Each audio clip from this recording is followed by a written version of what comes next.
Hello everyone, কেমন লাগছে আমার এই চিপকু লুকটা? আমার মতো কাদের কাদের তেল দিতে মাথায় ভালো লাগে না একটু কমেন্ট করে জানিও। আর আমি না একটা আয়ুর্বেদিক তেল ইউজ করি, ওটা তোমাদের সাথে শেয়ার করে দেবো।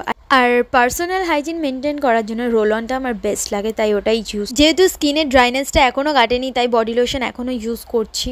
চলো আমি বডিতে কি স্ক্রাব, হোমমেড স্ক্রাব ইউজ করি তোমাদের দেখানো যায়। বাজার থেকে অনেকেই অনেক ভালো ভালো স্ক্রাব কিনতেই পারো, ইউজ করতে পারো। যারা টাকা ইনভেস্ট করতে চাইছো না, আমার মতো এরকম হোমমেড স্ক্রাব ইউজ করো, বেশ ভালো রেজাল্ট পাবে। আর এখানে মা রেখেছিল বাদাম। আর অনেকেরই স্কিনে অনেক রকম প্রবলেম আছে, সব ছাড়ো ফেস ওয়াশ, এটা ওটা বেসন মাখাও, সত্যি মুখটা অনেক চেঞ্জ হয়ে যাবে। আর অ্যাকনি বলো, পিম্পল বলো, এগুলোর কিন্তু খুব প্রবলেম ছিল। আমি কিন্তু একভাবে বেসনই মেখেছি, ফেস ওয়াশটা পুরো স্কিপই করে দিয়েছিলাম, তারপরে অটোমেটিক্যালি আমার স্কিনটা অনেকটাই ঠিক হয়ে গেছে। এখন আমার আর পিম্পল নেই। আর নিজেকে অলওয়েজ হাইড্রেটেড রাখতে হবে যাতে আমাদের স্কিনটা ইন্টারনালি গ্লো করে।